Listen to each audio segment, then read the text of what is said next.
MixRadio.com. Call us at 614-670-8499. We're about to start our NBA update, and if you have anything that you can help us figure out what's wrong with the LA Lakers, please call us up here at 614-670-8499. Now, last night, the Lakers played the Knicks. Knicks won 116-107. What's wrong with the Lakers, B? They keep hiring coaches named Mike. Mike Brown didn't work. Mike D'Antoni is not working. But it goes back to what we said Monday. They need to slow it down. Kobe needs to stop jacking up shots. They need to take care, do a true inside-outside game. And that will fix 40% of their problems. The other 60% is, I think they got another coach, I don't think, that knows how to reach these players. I know it's still early in his tenure, but I don't think D'Antoni was just a guy. And I think that's going to rear his head more frequently than not. Is it panic time? Almost. You don't think it's panic time yet? After Christmas, for me, is when it's panic time. Because right now, it don't matter. I mean, I say it doesn't matter, but nobody really pays attention to the NBA because the NFL is still going on. It's when that tension on Christmas Day, when they have like those 5-6 games, when the NBA gets put on the spotlight, if you're still losing then it's panic time. Because then it becomes hard to make a playoff push. I think it's panic time. I think it's panic time, man. We're talking about a huge, ridiculous market in LA. Can Nash fix it? No. Okay. Nash is probably going to make it worse. Okay. If anything. They got the Clippers. They got a team in the playoffs. I mean, you still have the Clippers, but when you're talking about a legendary franchise like the Lakers, man, we're talking about the Lakers right now. I feel like the Lakers, we're talking about the Lakers, man. I know this, but do they know that? Hopefully they can gel together. I mean, right now they playing Washington. They're not. I think, I don't know. Wizards is 5-4 in the first. So, Okay, they got a lead. All right. I'll put you like this. If they lose to the Wizards tonight, then it's over. Panic. I got that way when they lost to the Cavaliers. Yeah. It's certain games that the Lakers are supposed to win just off talent. Forget the scheme, forget the plays calling, just throw the ball in the air, and the Lakers are just supposed to win. They could have had no coach and still should have beat the Cavaliers. That's right. Just playing park ball alone. I'm just saying, they could not guard Kyrie Irving. I watched that game. They could not guard Kyrie Irving. They had nobody at the point guard position to guard Kyrie Irving. Kobe couldn't even. Kobe was on him most of the game. And Kyrie Irving made everybody look like a child. Yeah, that's okay. The problem was what y'all talked about earlier when we was talking about Varejao and his damage. Kyrie Irving can do the damage all he want to do. The problem is you got to hold the other teammates down. And they didn't. They let Varejao still get a double-double. They let Pargo get in the game also. C.J. Miles. Oh, my God. I forgot all about him. He had 26. But they just rejuvenated his career. Yeah, they really did. Because now he hit 20 points in like 2 back-to-back games since then. Are you the one that think Nash can fix this? No. You don't think Nash can fix it? I think they do need a point guard that can actually come in and dish the ball off.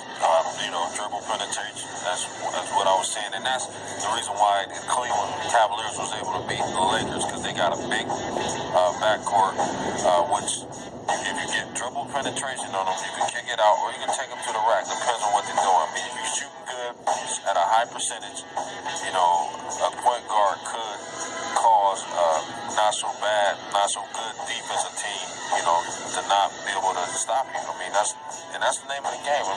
Now, Bree, I got a question for you. Is the record Dwight Howard's fault? I mean, it's a team sport, so I'm never going to put it on one player. However, if he's coming in the game and he's averaging the numbers. They got 14 losses. How many of those 14 losses you think Dwight Howard needs to take credit for? Well, I mean, Dwight Howard's a defensive player. He's what, 2-time defensive player. He needs to be able to bring the morale. Well, 3-time defensive player of the year. He needs to be able to bring the morale around the defense. That's the reason why they brought in a coach that maybe calls coach offense, because it's already, he's already clogging up the middle. I think more or less Dwight Howard is not his fault for them losing, but they have to come up with some type of recipe to be able to score points as well as stop the other team from scoring points. And that's just playing good defense and then using the good defense for transitional points, and that's what I don't see. I don't see the Lakers running the floor. They can't. You know, Kobe will come down, he'll shoot a three. If he make it, you know, that's 3 points. If he miss it, the other team is in transition. And I don't see the other players running back. It's like they're out of sync. I mean, I can see the other players' head go down. Like Dwight Howard come down, he'll post up. Kobe will come off the screen, get a pass, shoot it. The other players is not even expecting him to shoot. And they're just getting down court anyway. And as he shoots, if he make it, if not, the other team's out on the transition. Next thing you know, they got an easy bucket, layup, whatever it is. So, I mean, just watching the game, watching them play, I mean, they have to be able to come up with some type of offensive plays. I mean, I don't see them running too many offensive plays, which Kobe is, you know, he's scoring 30 points a night, almost 40 points a night. You know, it's just not the team chemistry there. To me, it's a run and gun. It's a run and gun thing, man. That's what Mike D'Antoni runs. And to answer your question, none of those games are Dwight Howard's fault. None of them, because even when they lose, Dwight is still averaging 17 points a game. I don't know how many points you thought he was going to average anyway. Right. I mean, and then, you know, when you don't get him the ball more often, it's like, who's going to get him the ball anyway? You don't have that point guard that's going to get him the ball. Because Kobe's shooting it. Kobe catches the ball, he shoots it. Exactly. Like So Kobe, if you do it, Kobe. maybe Steve Nash could help the Lakers if you can have him, if you can bring him in, get Dwight Howard the ball, and let Dwight Howard drop 20, 26, 28 points a game. Well, this is my thought process. If I know they had Dwight after they got Steve Nash. I feel like if your game plan was to get Dwight Howard, you should have went after a younger point guard to play with him. An up-and-coming point guard that's good right now to play with Dwight Howard. So you can have that two-man game going. Because Steve Nash, I don't know what he has left in him.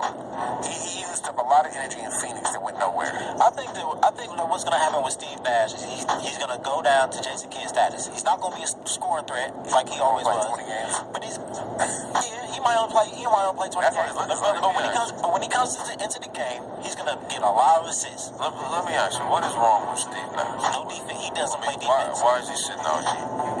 He's injured. His foot, something wrong with his foot. So basically, right now they're preserving him. You know, he can still play, but he's at that age where they can preserve him. And once They the need a playoff, they got to make that run.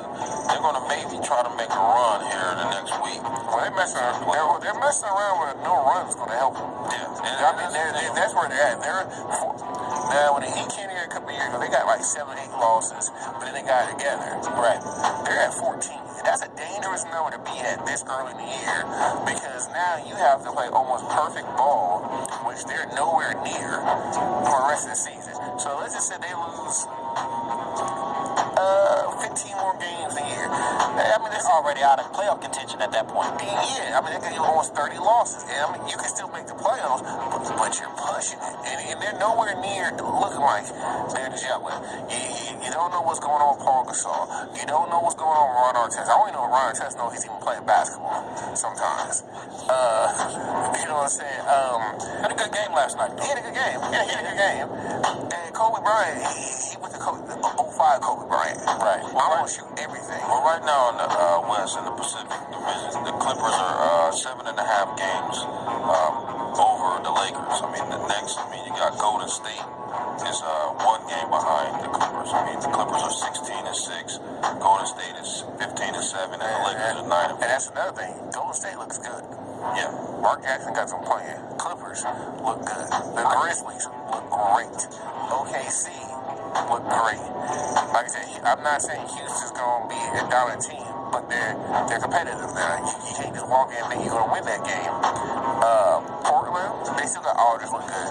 Minnesota, when they get Rubio and Kevin Love, will probably be hard out. Which will be tomorrow. Rubio makes his season debut tomorrow. Exactly.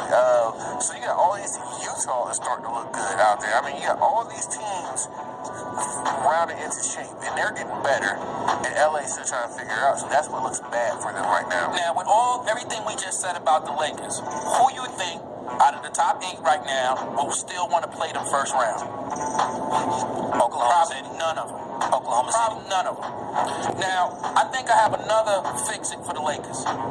They've been on my mind a lot, and I think I have another way they can fix it without, trading everybody away. Get rid of Ben and Tony.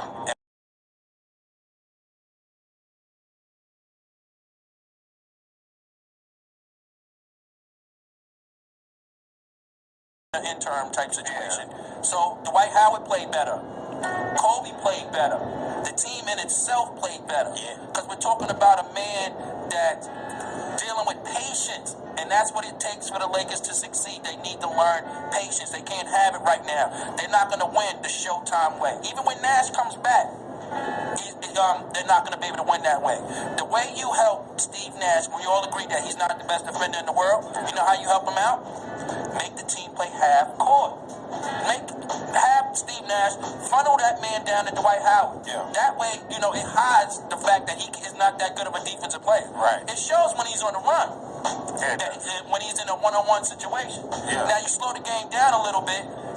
Him not being a defensive player makes him a little bit better because now you go past him, you run right into Artest, you run right into Dwight Howard. Just got to slow the game down. Now Steve Nash can help out a lot only if the Lakers can change their system altogether and take a sacrifice from D'Antoni and take a sacrifice from Kobe Bryant. You cannot average 30 points and let this team win. It's just not going to happen. D'Antoni either got to get... One thing I'm tired of is specialists, and this is all the sports. This guy's a specialist in offense and football. This guy's a specialist defense. This guy's a specialist. What happened to just coaches? Tom Coughlin, Pat Riley. What happened to you're just a coach. You coach this sport. You're not a specialist. You're not a, he specialized in the running game and all of that. Whatever happened to that? Because they start giving coordinator jobs. Because you don't have the pressures of talking, not only talking to the press, with the pressure of just winning and losing. All you got to worry about is your position. Well, yeah, because, back in the day, like Stephen A. Smith said, some guys are just coordinators, some guys are head coaches. Exactly. But the problem you can't is... mix the two. Yeah, so the problem is guys who are coordinators or who are just a specialist, who should be...